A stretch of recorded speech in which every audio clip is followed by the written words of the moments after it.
నేడు ఒంటిమిట్ట కోదండ రామాలయం లోపల విశ్వహిత బాల వికాస్ వారి ఆధ్వర్యం లోపల ఇక్కడ ఎంతోమంది చిన్నారులకు అద్భుతమైనటువంటి విధానంతో హనుమాన్ చాలీసా పారాయణం కానివ్వండి, రామనామ పారాయణం కానివ్వండి, వారందరికీ నేర్పించి ఈ యొక్క రామాలయ సమీపంలో రామాలయ దేవాలయ ఆవరణ లోపల వాటిని ఏర్పాటు చేయడం జరిగింది. మేము యావత్ హిందూ సమాజాన్ని ఒకటే కోరుతూ ఉన్నాము. ఇటువంటి బాల వికాస కేంద్రాలు ఎక్కడ జరిగినా కూడా ప్రతి ఒక్క హిందూ కుటుంబంలో ఉన్నటువంటి అమ్మాయిలను అబ్బాయిలను పంపించడం మనం అందరం కూడా అలవాటు చేసుకోవాలి. ఎందుకంటే ఇప్పుడున్నటువంటి పరిస్థితుల లోపల ప్రతి ఒక్కరు కూడా పాశ్చాత్య అలవాటైపోయి మన యొక్క ధర్మాన్ని మర్చిపోతున్నారు. కానీ మన ధర్మాన్ని మనము ముందుకు నడిపించాలన్నా, మన యొక్క ధర్మాన్ని మనం కాపాడుకోవాలన్నా కూడా మన యొక్క ఆచారాలను మనం పాటించాలి.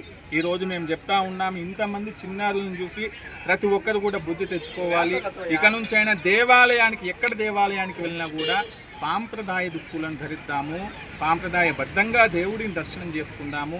విదేశీ సంస్కృతి వద్దు, మన సంస్కృతియే ముద్దు. కాబట్టి మనమందరం కూడా మన యొక్క రాముడు ఆచరించినటువంటి జీవితం లోపలే, ఆ రాముడు చెప్పినటువంటి బాటలోనే మనం నిలుద్దాము. ఇటువంటి అద్భుతమైన దేవాలయాలు మన ప్రాంతాల లోపల ఉన్నాయి. పురాతన ఆలయాలకు పునర్వైభవం రావాలంటే పెద్ద పెద్ద దేవాలయాలను మాత్రమే కాదు, మన గ్రామంలో మరుగున పడ్డ ఆలయాలను కూడా సందర్శిద్దాము, వాటికి పునర్వైభవం తీసుకొద్దాము అని తెలియజేస్తూ ఇటువంటి బాల వికాస కేంద్రాన్ని ఏర్పాటు చేసినటువంటి ఈ విశ్వహిత సేవా ట్రస్ట్ వారికి మేము ప్రత్యేకంగా కృతజ్ఞతలు తెలుపుతూ ఉన్నాం. ఎక్కడి నుంచి వచ్చారు స్వామి, మీ పేరు? మా పేరు శివానంద స్వామి, తెలంగాణ ప్రాంత ధర్మాచారి. Okay sir, thank you Swamy.